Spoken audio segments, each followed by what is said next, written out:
Hi, this is Dr. Fry, and this is the Chapter 21 Conservation and Biodiversity uh, video. This is my lecture for Chapter 21. So bio means life, and diversity is the condition of having or being composed of different elements. So biodiversity is really talking about the variety of life. And your book starts out with this picture of the Amazon rainforest that is basically being cut down. So this is the largest rainforest we have in the world. It creates its own climate. It's important for our weather patterns. It stores a lot of carbon. So this is an example of habitat destruction, right? So they're destroying the rainforest. A couple years ago, they had a thing where they were burning it down, which they do burn it. And then they raise cattle. So the question is, why are we raising cattle in the middle of the rainforest? And that's one reason why eating cattle, not eating beef, is a good idea, because we're actually tearing down our rainforest to grow beef, which makes no sense to me. But I would say that the rainforests are the highest in biodiversity of most of the biomes. And so when you destroy the rainforest, you are also destroying biodiversity. So this is the chapter outline. We're going to talk about the importance of biodiversity, threats to biodiversity, and preserving biodiversity. So you can watch that video, but the idea of biodiversity actually emerged fairly recently in the 1980s. And really it emerged because of the concern about humans' impact on the planet. So we have a big effect on the environment, which you've looked at several HHMIs over that, and we've already went over that. Okay, by the end of this section, you should be able to describe biodiversity as the equilibrium of naturally fluctuating rates of extinction and speciation, and you're going to identify benefits of biodiversity to humans. So there's all kinds of values. There's economic value. Like we have timber, so we burn timber we burn wood for energy. We make our houses out of it. You know, we do all kinds of stuff with wood. We have fish. We fish our oceans. We extract our fossil fuels from the ground or the ocean. You know, we have diamonds and minerals. We need limestone to make cement, so we use a lot of cement in building our cities. It provides us with food. It provides us with water. So the second one is the ecological life support system. So these will be ecosystem services that don't really get a value, but they're actually pretty valuable. Like the control of pests. So the idea all these pests have, in a balanced ecosystem, most pests have natural predators that keep their populations in check. Pollination of crops. So that is an issue because we spray all kinds of herbicides and pesticides on our food. We get clean water, we get clean air. Cultural, you see nature in art, music, and clothing and things like that. It has recreational value like hiking, biking, camping, mountain biking, canoeing, things like that. And also scientific. So the nature is also studied scientifically. Just to acquire knowledge of nature and sort of understanding how ecosystems work. So this is actually a click and learn from the HHMI. I actually didn't give you this, but there's basically been 5 big mass extinctions. And I'm going to hide tools, but I don't know how to get them back. So anyways, so how's this going to... I don't know how to get rid of that. So anyways, you can't see this at the bottom, but that is the geologic record at the bottom. So this is the Cambrian. Okay, here's up here. This is Ordovician, and that's what the bluegrass is. So the bluegrass is Ordovician. There was a big extinction after the Ordovician. And then there was actually Falls of the Ohio or Devonian, and then there was a big extinction in the late Devonian. I think the biggest extinction was right here, between the Permian and the Triassic. I think this was the biggest extinction. And then you had the Triassic extinction, and this was the Cretaceous extinction, and this is when the dinosaurs went extinct. So what we're really entering now is the sixth mass extinction, and this is the Anthropocene extinction. So the idea here is extinction is like climate change is a common cycle in the evolution of Earth, so is extinction. And so, there's been lots of smaller extinctions, right? So this is extinction rate, right? So the extinction rate really goes up and down depending on environmental variables and what happens to the Earth. But we are in the sixth mass extinction. So here it says a large number of ecological threats have moved extinction rates above normal levels and potentially put numerous species on the path to extinction.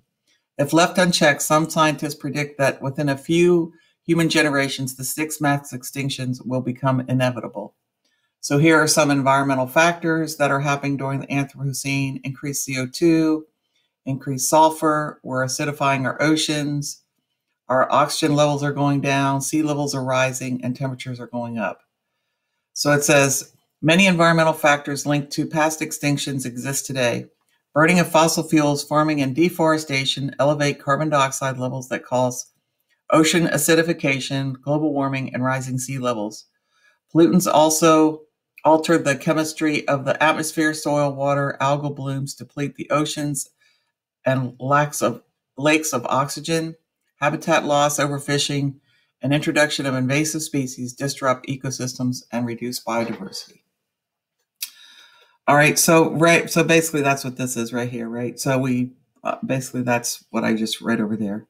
So there's really three challenges to science. We have to address biodiversity decline, understand complexity of biodiversity, and then sort of inform people of why biodiversity is important and why we should restore it. So I think the Attenborough movie actually talks about the sixth mass extinction. And so just to show you that there's high biodiversity in the tropics, right? So this is the equator, and the tropics are just right around the equator. So this is the Amazon. These are where the mountain gorillas are in Africa. And this is Indonesia. So this is where they're growing palm oil. So they're tearing down the rainforest here to grow the palm oil plantations. Here they're tearing down the rainforest to grow, to raise beef. So anyways, but there's high biodiversity. That's where the rainforests are and the coral reefs are around the equator. So this is an example so this tropical lowland rainforest in Madagascar is an example of a high biodiversity habitat. This particular location is protected within a national forest, yet only 10% of the original coastal lowland forest remains, and research suggests half the original biodiversity has been lost. So this is basically a farm oil plantation. So it's getting transferred from rainforest to palm oil.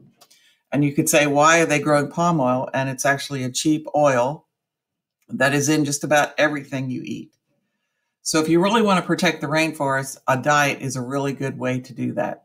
So if you look at just about any junk food you're eating, it probably has palm oil in it. And that palm oil probably came from a rainforest or a destroyed rainforest.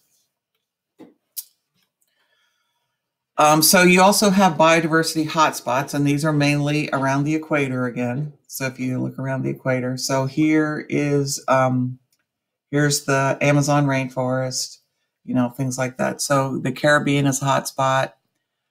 The west coast of California is a hotspot. Anyways, so there are hotspots. And there's also in the water too as well.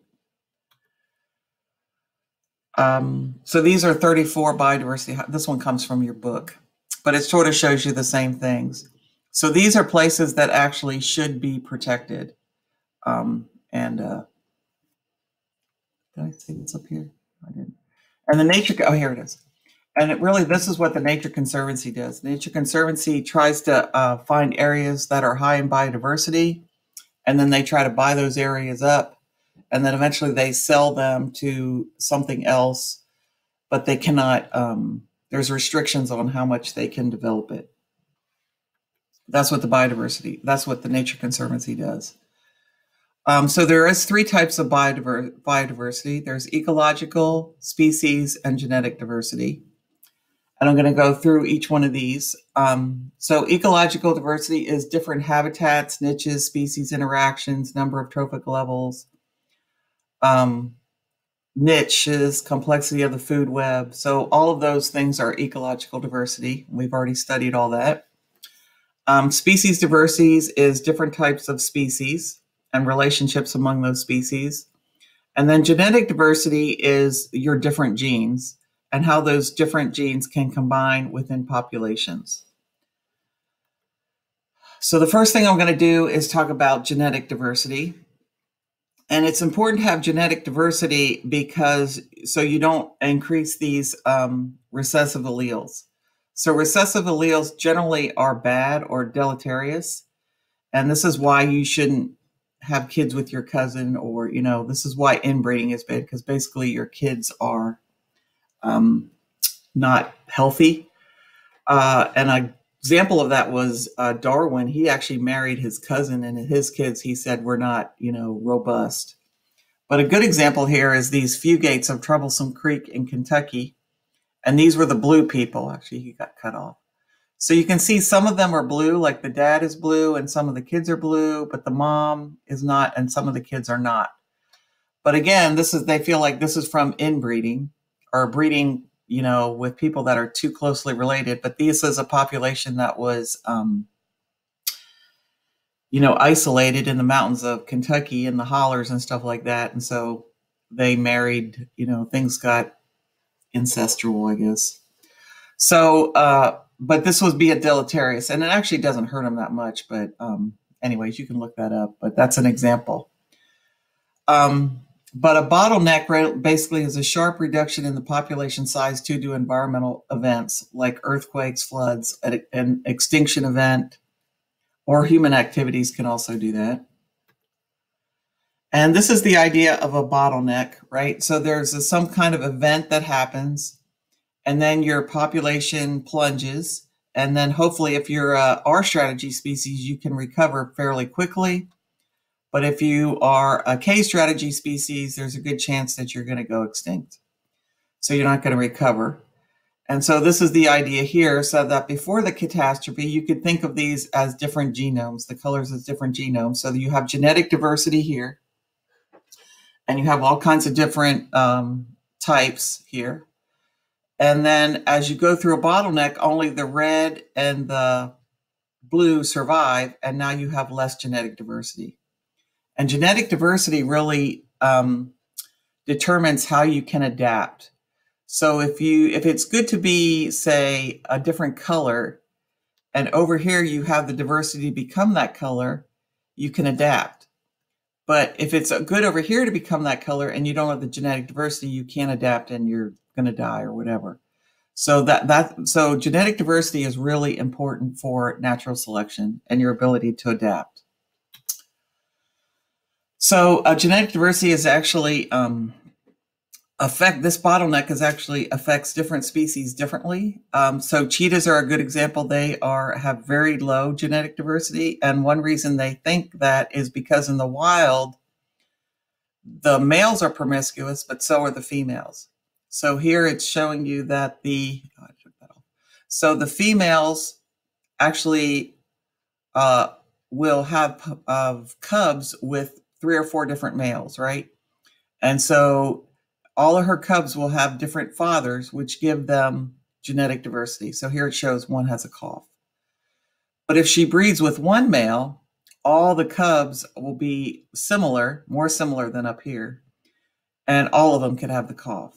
So here you have genetic diversity, and these two are actually immune to the cough, but down here they're not immune because they don't have as much genetic diversity.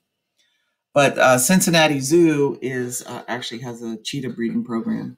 So, and cheetahs have not been able to increase their population by the other big cats. So cheetahs are in trouble. So here's another example of, here is the Wisent, the European buffalo, and it went through a bottleneck in the early 1900s, and it was down to 12 individuals. And now And the male bison, actually, this did affect them. So they have lower reproductive ability. The American bison also went through a bottleneck in 1890s. They were down to 750 individuals, but this species has actually rebounded. So this species is more, the Wisent is more susceptible to genetic, to bottleneck or limited genetic diversity than this species. So these are back up to 360, but there were, 60 million of them before the white man killed them all. And this is another example that this one is not really affected. So they also went through a bottleneck. There was basically 30 individuals left. And but here one male actually can breed to about 100 females. So these are the ones that have these really big fights. And the fights are important because the winner gets to breed with like a whole harem of females. If you don't win the fight, you don't get to breed at all. So that's the idea. So the pandas are really good. They went through a bottleneck. They have limited genetic diversity. They're not good at reproduction. They're not adaptable. So they have to live where there's bamboo. If you don't feed them bamboo, they'll starve. So these, you could say, really should go extinct because they don't adapt at all, but they're cute and furry. And China has put a lot of effort into preserving these. And actually, they have now got them to breed in captivity. It took them a long time to do that, though. So in order to get your species listed on the endangered species list, you have to say what is the minimum viable population size. So how many individuals of that species is needed to maintain enough genetic diversity for the population to be robust and be able to maintain itself. And so that is very difficult to determine because it's species specific. It depends on breeding behaviors, how they breed. It depends on genetic diversity, previous bottlenecks. It depends on migration patterns, etc. So I think a good example is the monarch. So the monarch was supposed to be listed as an endangered species. So, but they have such a complicated life cycle, and then they have such a complicated migration pattern. So what is the minimum viable population size? So that would be a hard number to come up with because it's such a complicated life cycle and migration pattern. So basically what we have done to our diet is we have drastically limited our genetic diversity in our diet. So basically we eat very few species. So we eat wheat, corn, soybeans, we eat different fruit, but not a lot, different vegetables. And our meat is really basically beef, chicken, and pork, and some fish. But we do this industrialized agriculture where we grow, way too much of one crop. This is probably lettuce here. This is industrialized agriculture. It's not integrated. This is how we grow our chickens. So this is why they get sick and why you have to give them antibiotics. The same thing with pork. And they went over this in that Woody Harrelson movie as well. So basically, we have limited our biodiversity. And so you can see that this is our cash crops. Over half of our crops is actually corn and soybeans. And I think I was telling you about subsidies here. So here's wheat, here's cotton, which we make clothes out of. Here is hay, which is used to feed the animals. But only, this is where we should be, a lot of what we should be eating here. And this doesn't make up very much of it only makes up probably 14% of what we actually grow. And so this is this is just showing you genetic diversity in our diet. So these are the varieties, which would be like breeds in animals. Like there's different breeds of dogs, right? And there's lots of breeds of dogs. But plants don't have breeds, they have varieties. So you can think of these as breeds. So this is a century ago. In 1903, commercial seed houses offered hundreds of varieties as shown in the sample of 10 crops. So there were 497 varieties of lettuce, 408 varieties of peas, 463 varieties of radish. You can see this. And this is 80 years later. So you can see we have drastically lowered the genetic diversity in our crops. So we had 408 of tomatoes, now we only have 79. We had 285 of cucumber, now we only have 16. And a lot of these are bred for market and things like that. So a lot of this is done through plant breeding. But we have drastically lowered the genetic diversity in our diet. And I'll just give you this example here. This is talking about the Irish potato famine. And so this is an example of the lack of genetic diversity. So basically, potatoes were domesticated in the Andean mountains right here in South America. And there were all kinds of different types of potatoes. And if you go there now, they still have most of these potatoes. So there are many varieties of potatoes were grown and bred. But during the Irish potato famine, only very few varieties of potatoes were grown in Ireland. And actually, when you plant tomatoes, you actually cut the tomato up, and then you plant these tubers, and then they call these little eyes. They will actually grow into a new potato plant. So this is cloned, right? So there's no genetic diversity between the potato and the seed. So, and there was a high reliance on potatoes to feed the populations. Populations increased due to the reliance on potatoes. And that's basically because more children survived due to the high number of calories in potatoes. But this is sort of the same as with the cheetah. So if you have lots of different potatoes that you're growing and a blight hits, it might kill one species, but you're going to have a couple species that are actually resistant. If you grow only one species of tomato and it gets killed by the blight, you have no tomatoes, but potatoes. So this is really what happened in the potato famine. So basically, how did they get the blight? So basically, the potato blight was imported from the Chincha Islands off the coast of Peru. And you would say, why are they right here? Why would they take this all the way to Ireland, which is a long way to take it? But basically, this island is a nesting site for this Peruvian cormorant, and which is a bird, right? So this is a bird, and it has come there, and it has nested there, and when it nests there, it poops there.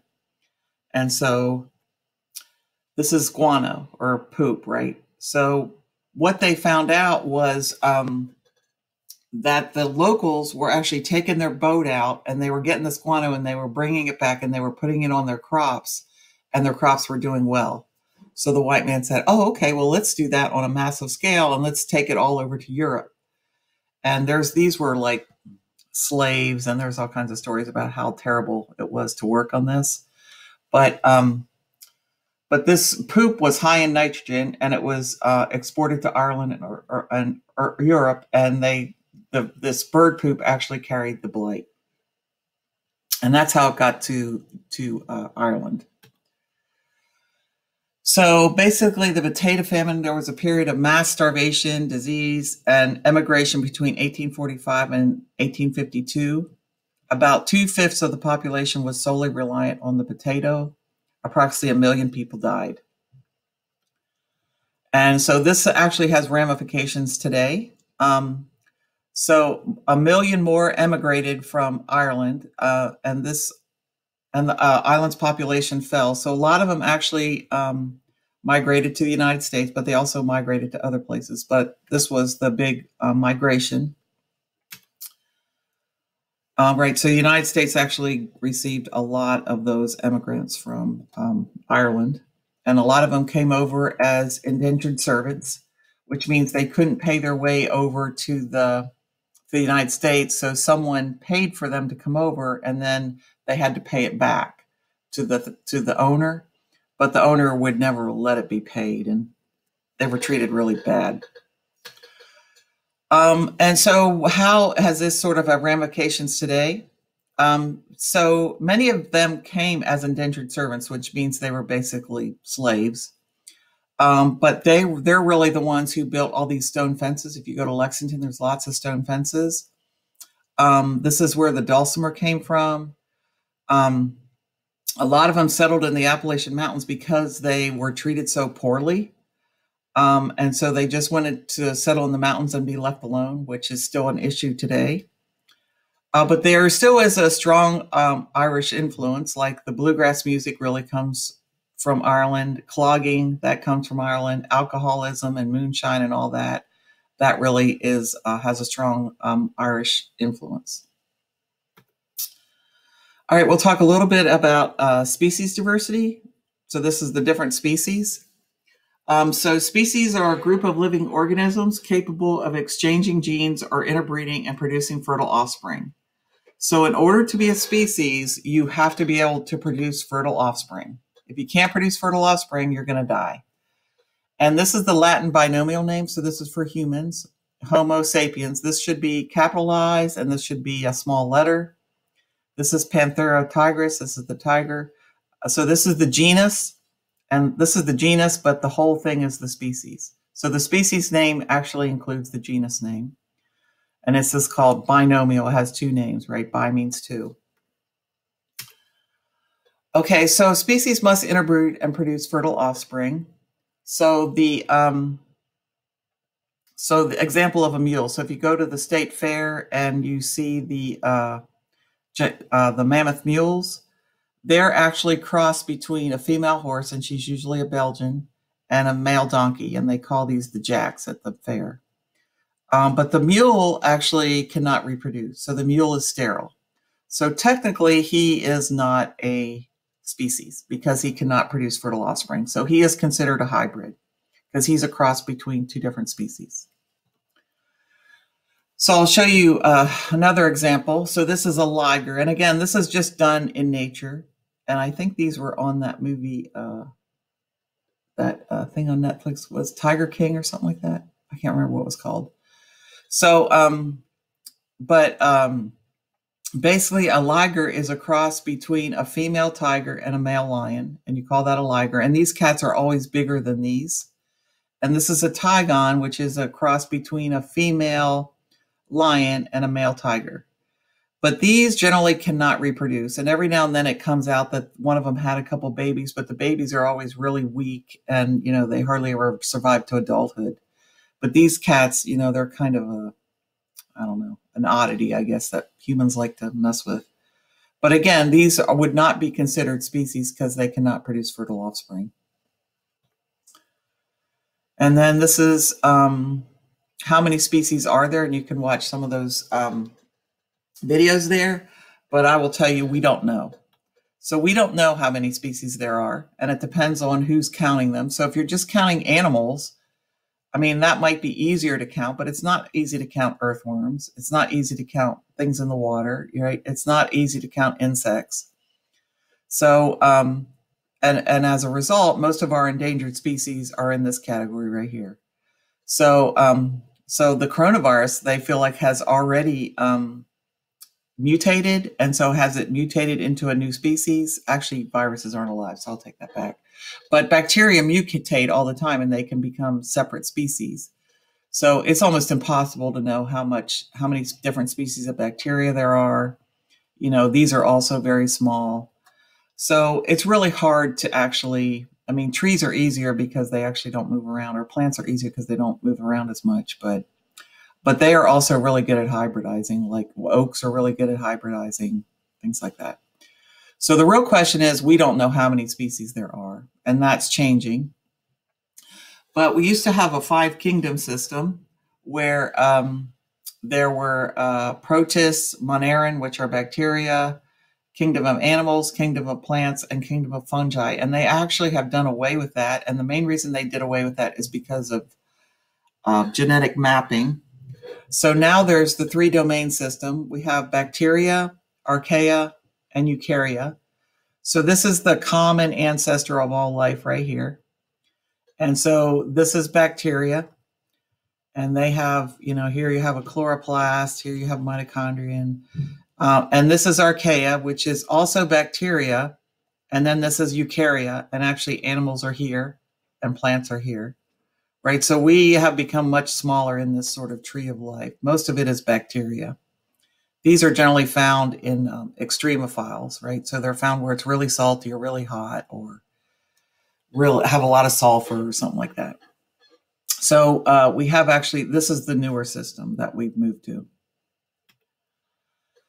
And so this is how we classify species, and I'm actually not going to go into this a whole lot here. But the species name is binomial, so this is the genus name. So the genus name is in the species name. So this is a species, this is the genus, and then you'll have several genuses in a family, and we're in the hominids. And then this is the order with its primates, so mammals with collarbones and grasping fingers. Family is hominids, primates with relatively flat faces and three-dimensional vision. And then that is in the class of mammals. So we have chordates with fur, hair, and milk glands. So chordates is a backbone. Phylum is chordates and animals with a backbone. And then we are in the, I don't know why that thing keeps coming up. And then we're in the kingdom of animals. So anyway, so that's, and you should have had that before. So I'm not going to go over that here. And again, this is just showing you that same thing. So this is the red fox, right? So he is a eukarya. He's in the domain eukarya because his cells have a nucleus. He's in the kingdom of animal. He has a backbone. He's a mammal. He's a carnivore. He's in the like dog family, and then he's in the vulpes, the fox, and then that's a species name. And so you can have species richness, which is how many different species you have, and then you can have abundance. So how much of each of those species you have. We've already did this actually in that biodiversity we did at the very beginning. So this has higher richness, right? So this has 4 different species. Oh, actually the richness is the same. So this has 4 different species, and this has 4 different species. So the richness is actually the same. They each have 4 different species, but the abundance is different, right? So this one has 5 of each species, and this one has mostly of one species. So while the evenness is the same, the richness is the same, the evenness is different. And that's what this is showing you. So the richness has 4, this has 4 species, this has 4 species, but the evenness is different. So this is even. So this would have higher biodiversity because it has richness and more evenness. This has lower biodiversity. While it has the same richness, the evenness, it's really dominated by one species.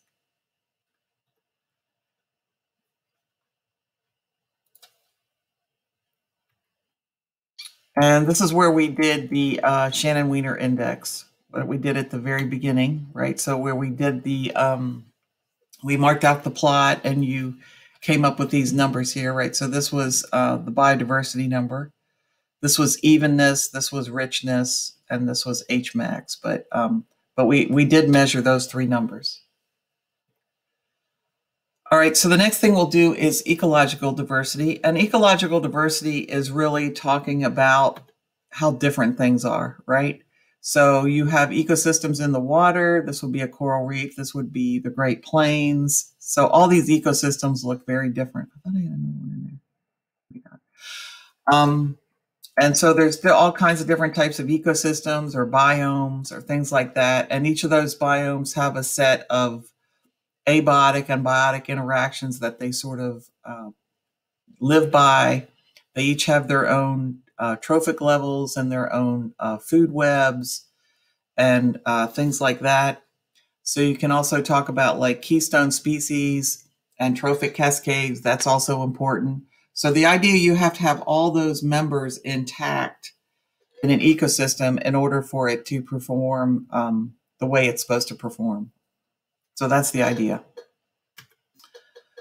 And so the way they generally measure biodiversity is through this GIS, and there's all kinds of other mapping and stuff they do. So this is GIS, Geographical Informational Systems, and a lot of this is done on the computer as climate change is done on the computer. So they have computer models and things like that.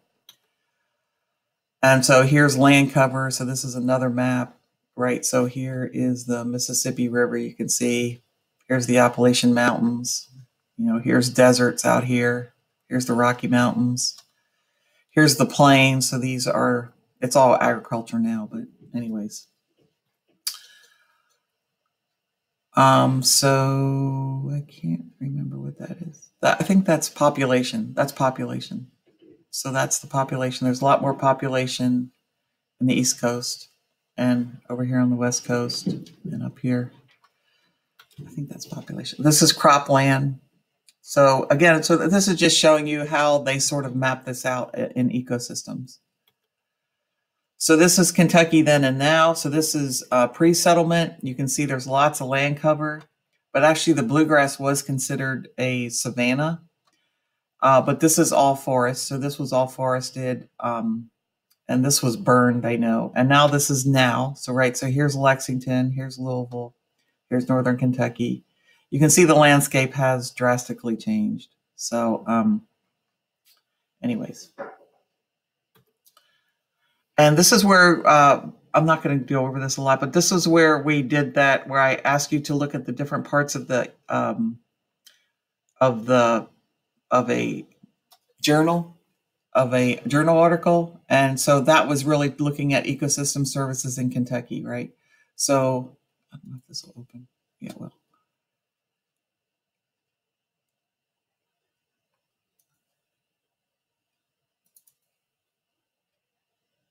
Okay, that's not gonna work. Okay, whatever. But they had lots of maps in there as well. All right, so we'll talk about benefits to biodiversity. So you can have provisioning, regulating, cultural, and supporting. And I sort of did go over this already a little bit, but provisioning would be like fish, wood, pollination. That would be provisioning. Regulating would be, temperature, control flooding, purify water, store carbon, clean air. Cultural would be education, recreation, aesthetic, stewardship. Supporting would be habitat, biodiversity, photosynthesis, soil formation, food, clean water. So all of these are considered ecosystem services, which is the idea that humankind benefits from a multitude away from ecosystems. So ecosystem services sort of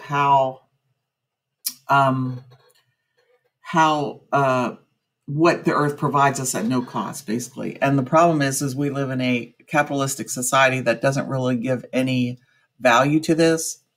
So who is responsible for our atmosphere? No one really. So it's kind of like, anyways, I'm going to go over that. Okay. So I'll go over this a little bit. So we have lots and lots of different varieties of food that we could eat, but we actually eat very few. I think we're the only society that actually doesn't eat insects. And there's all kinds of plant parts that we can eat. So we can eat the fruit, we can eat the root, the seed, the stem, the flower, the leaves. And we can also get fresh water through the hydrologic cycle, and wetlands are important for this. And, like this is where the Amazon rainforest is important. So we have lakes and rivers, and we have a lot of groundwater.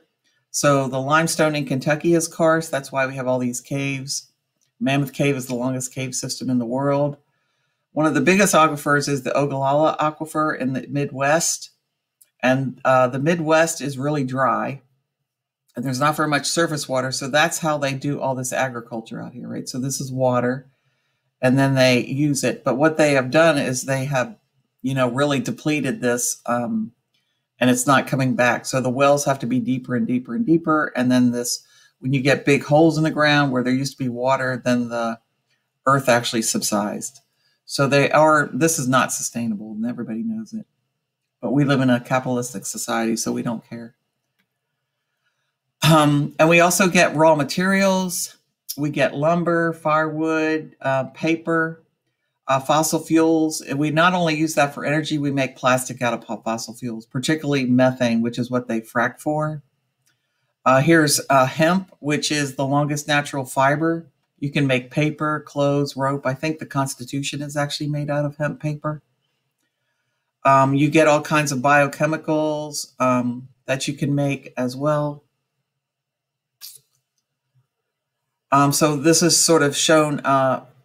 So hemp was banned in 1937 because it was related to marijuana. And then it was legalized actually in 2014. And if you want to grow it, you have to go through the Department of Agriculture. But you can eat it. You can make rope out of it. You know, you can do all kinds of stuff with hemp. So hemp is a very good green product. We get all kinds of minerals from it. We get lots of drugs and medicine from it. So this is marijuana. It comes from Central Asia. That's where it's native to. Here's penicillin, which is a antibiotic from a fungus.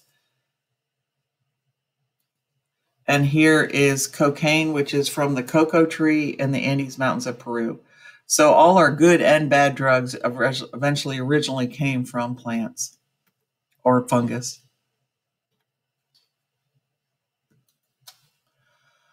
So this is the rosy periwinkle, which is mainly grown in Madagascar, and this contains vincristine and vinblastine. And this is good for treating cancer. And there's a whole thing about biodiversity is that these drug companies come in and then they take these plants and they find, that they're beneficial.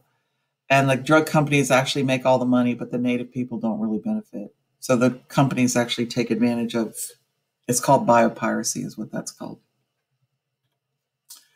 So we get lots of energy. So we burn wood. We get hydroelectric power. This is the Hoover Dam.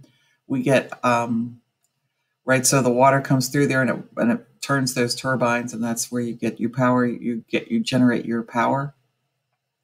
So the Hoover Dam, if the Hoover Dam went down, basically Las Vegas would go down, because that's where Las Vegas gets its water, and it also gets its energy from the Hoover Dam. This is wind. Fossil fuels are non-renewable. That would be coal, methane, and oil. And this is switchgrass, which they grow as a biofuel. So they burn that to make energy, but then you can grow the grass back. So the idea is you release the carbon dioxide into the atmosphere, but when you grow more grass, that actually takes up that carbon. So that's why that is considered renewable. And actually, there was an article on National Public Radio that actually, and there's solar panels aren't in here either, but it's actually cheaper to make a solar panel and a wind tunnel than it is actually to build a fracking facility, because that takes a lot of time, a lot of energy, and it's really damaging to the environment. All right, so this should have had solar panels in it too. I don't know why it doesn't. I'll have to fix that. All right, so this is ornamental resources. So, we use all kinds of nature for all kinds of things, like, diamonds and pearls and furs and things like that. So basically, our atmosphere regulates our temperature. So we already did all that. So this is Kentucky before Boone. And so here's where the woolly mammoths were. This is the end of the last ice age. And you can see all the different arrowheads that they find. So we did go through a thing where we build mounds. But this is the honey locust tree. And this is still around today. And they feel like the honey locust tree is really here because that was its defense against these large mammals that were eating it. And this is Big Bone Lick State Park. A lot of them were there. This is regulating. So this is waste decomposition. This is decomposers. Supporting such as nutrient cycles and crop pollination, right? So here's the nitrogen cycle, the phosphorus cycle, the water cycle, the carbon cycle, water cycle. And this is the pollination of crops, which is important. And this is cultural, such as spiritual and recreational. So, Noah's Ark is all about nature. People paint nature. We use it for entertainment. Here's the Geico. Our most symbols, like the eagle is a symbol of the United States. So that's cultural.